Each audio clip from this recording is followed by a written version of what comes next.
शिक्षा मंत्री शिक्षा विभाग कोई जानकारी नहीं है इनके पास, इसलिए जानकारी उनको रामायण का भी नहीं है। दबंग है इसलिए उनको शिक्षा मंत्री बना दिया गया है। देखते बोली उनके आवाज देखते हैं शिक्षा के प्रति कैसा है, कहते हैं तोहफा देते हैं, वेतन का तोहफा होता है। इसके अलावा कुछ नहीं समझ में आ रहा। हम लोगों के दोहा पढ़ने में इसके अलावा कुछ आता ही नहीं है। प्रोफेसर नाम का है। शिक्षा मंत्री रामचरितमानस के बाद शायद कुछ जानते नहीं हैं। इन लोग की जो सरकार है उस पर अधिकारी हावी है, इनकी बात अधिकारी नहीं मानते। ज्यादा निरीह प्राणी आपको शिक्षक लग रहे हैं, उनका वेतन रोक दो, उनका वेतन काट दो, उनका एरियर रोक दो, आंदोलन करते हैं शांतिपूर्ण तरीके से उन पर केस कर दो, उनको शोकॉज कर दो, तो ये लाठी चला दो, तो ये कब तक आप करिएगा? माननीय मुख्यमंत्री जी, तेजस्वी जी, आप लोगों से निवेदन है कि शिक्षकों की पीड़ा को, दर्द को समझिए। आपके आला अधिकारी नहीं समझ रहे हैं, हमारी आवाज को सुनिए, और नहीं सुनिएगा तो फिर आपके लिए बहुत बुरा दिन होने वाला है। नमस्कार, आप देख रहे हैं लाइव बिहार, मैं आपके साथ रूपम। सत्र शुरू है और उधर आप देख सकते हैं कि विधानसभा में किस तरह से बवाल मचा हुआ है। वहां पर तो महागठबंधन की तरफ से ईडी, सीबीआई और शिक्षा मंत्री जो है वो रामचरितमानस को ही लेके चले जाते हैं। कभी वो आम जनता की जो बातें हैं क्या वो रहते नजर आ रहे हैं? इसको देखने के लिए आप गर्दनी बाग आ सकते हैं, और गर्दनी बाग धरना स्थल पे अगर आप आइएगा तो आप देखिएगा कि लगातार यहाँ पे पंडाल बने हुए हैं, लोग अपनी मांगों को लेकर यहाँ पे पहुँचे हुए हैं।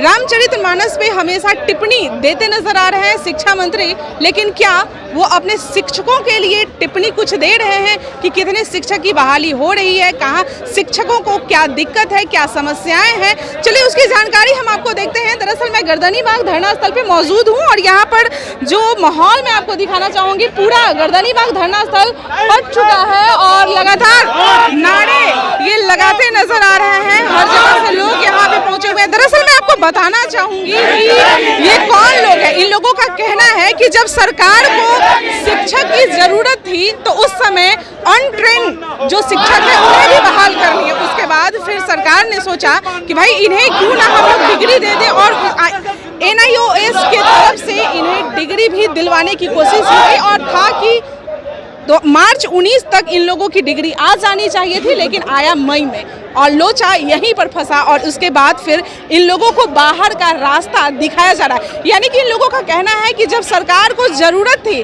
तब हमें लाया गया और अब हमें बाहर का रास्ता दिखाया जा रहा है। चलिए कुछ लोग जो यहाँ हैं उनसे ही हम बात करते हैं कि आखिर आपकी मूल समस्या क्या है? जब सरकार की ज़रूरत थी, कहा जा रहा है कि उस समय आप लोगों को लाया गया, बाहर का रास्ता दिखाया जा रहा है। निश्चित तौर पर RT एक्ट 2013 में जब 1 मार्च 2013 से लागू हुआ बिहार के अंदर में, तो उस समय ही था कि 31 मार्च 2015 तक सबको ट्रेंड होना है, लेकिन न बिहार सरकार न केंद्र सरकार हमें प्रशिक्षण करा पाई, तो फिर उसको डेट एक्सटेंड करना पड़ा और 31 मार्च 2019 जो है उसका डेट दिया गया और कहा गया कि उस तक जो डेट नहीं अगर फुलफिल कर पाएंगे, प्रशिक्षित हो पाएंगे तो उनको हटा दिया जाएगा।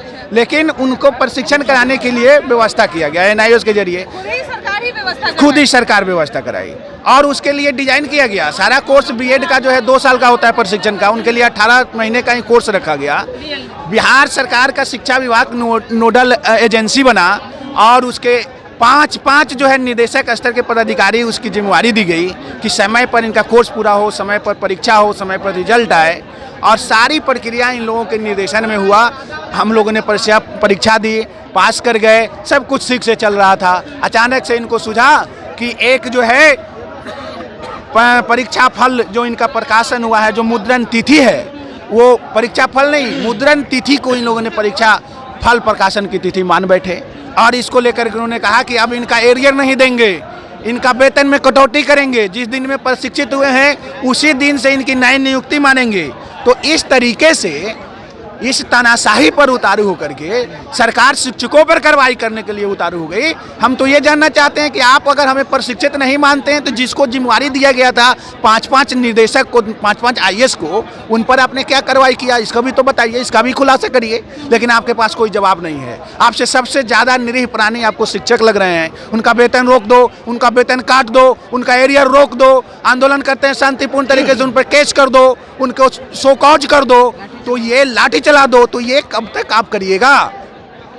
माननीय मुख्यमंत्री जी, तेजस्वी जी, आप लोगों से निवेदन है कि शिक्षकों की पीड़ा को, दर्द को समझिए। आपके आला अधिकारी नहीं समझ रहे हैं, उनको कहिए कि एनआईओएस से पूछे, एनआईओएस के वेबसाइट पर चेक करे कि हमारा रिजल्ट की तिथि क्या है। साफ साफ एनआईओएस कह रहा है कि इनका रिजल्ट की तिथि 31 मार्च 2019 है। इसको मानिए। इसके लिए उन्होंने एक एक नहीं 1 दर्जन लेटर दिया है, सूचना के अधिकार में दिया है, फिर भी इनको कान में जू नहीं रेंग रहा है। तो आज हम लोग यहाँ आए हैं इस बिहार विधानसभा के समक्ष धरना प्रदर्शन घेराव करके और सोई हुई सरकार के कान के जगाने के लिए कि आप हमारी आवाज़ को सुनिए, और नहीं सुनिएगा तो फिर आपके लिए बहुत बुरा दिन होने वाला है। हम सिर्फ एनआईओएस के सवाल पर ही नहीं, बल्कि आप महागठबंधन की सरकार है। महागठबंधन ने जो अपने घोषणा पत्र में जो वादे किए थे कि हमारी सरकार बनेगी तो हम पुरानी शिक्षकों की तरह सारी सुविधा देंगे, वेतन देंगे, पेंशन देंगे, सेवा शर्त देंगे, राजकर्मी का दर्जा देंगे, सहायक शिक्षक का दर्जा देंगे। क्या हुआ उन वादों का? 6 साल से अधिक हो गया, अभी तक आपके उन वादों को पूरा नहीं कर पाए।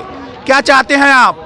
सिर्फ नियोजन नियमावली बना रहे हैं। 6 महीने से नियोजन नियमावली की खिचड़ी पक रही है। इधर शिक्षक इंतजार कर रहे हैं कि हमको पुराने शिक्षकों की भांति कब बनाया जाएगा, सारी सुविधा कब दी जाएगी। उधर अभ्यर्थी समझ रहे हैं कि हमारी बहाली कब होगी, और न अभ्यर्थियों को उनका हक मिल रहा है, न शिक्षकों को उनका हक मिल रहा है। तो ये नहीं चलेगा। नियोजन नियमावली की सभी लोग फंसे हुए हैं। इनका आप खिचड़ी पकाना बंद करिए और सीधे सीधे पुराने शिक्षकों की बात ही सारी सुविधा दीजिए। एनआईओएस की सवालों को हल करिए, नहीं तो ये आंदोलन और तेज होगा। मार्कंडे पाठक, प्रदेश अध्यक्ष, मार्कंडे पाठक प्रदेश अध्यक्ष हमारे साथ जुड़े हुए थे, और जैसा कि यह कह रहे हैं समस्याओं का हल नहीं किया जा रहा है। शिक्षा मंत्री को समस्या का हल करना चाहिए, लेकिन यहाँ पर ढूंढना चाहिए। लेकिन यहाँ पर तो शिक्षा मंत्री रामचरितमानस के दोहे को ढूंढ रहे हैं कि कहाँ पर क्या है। चलिए कुछ और भी लोग जो हैं उनसे बात करते हैं, क्या बोल रहे हैं। देखिए, सरकार से बड़ी उम्मीद थी।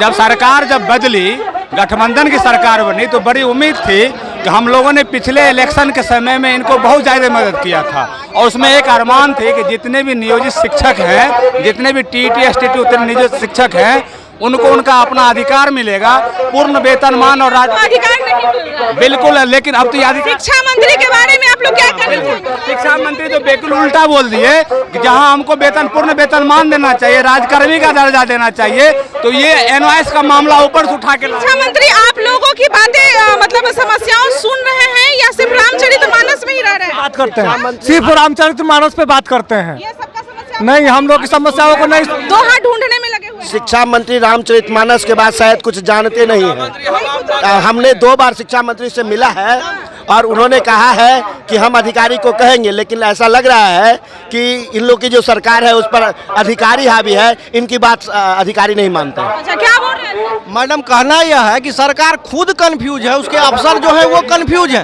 ये सरकार प्रायोजित ही था एनआईओएस वाला प्रशिक्षण, जो कि एनसीटीई से उन्होंने जो समय सीमा लिया था, उस समय सीमा में कराने के लिए एक मतलब क्या है कि ये जो चंद्रशेखर सिंह जो शिक्षा मंत्री, उन्हें कुछ समझ में नहीं आ रहा है। बिल्कुल नहीं आ रहा है, और न ही उनके अफसरों को आ रहा है। इसके अलावा कुछ नहीं समझ में आ रहा। हम लोगों के दोहा पढ़ने में इसके अलावा कुछ आता ही नहीं है। प्रोफेसर नाम का है, काम का नहीं है। हाँ, बस काम का है। वो अकर्मण्य लोग हैं, वो पूजा पाठ कहाँ करते हैं। शिक्षा मंत्री, शिक्षा विभाग कोई जानकारी नहीं है इनके पास, कोई जानकारी नहीं है। रामायण का भी जानकारी नहीं है, असली जानकारी उनको रामायण का भी नहीं है। दबंग है, इसलिए उनको शिक्षा मंत्री बना दिया गया है।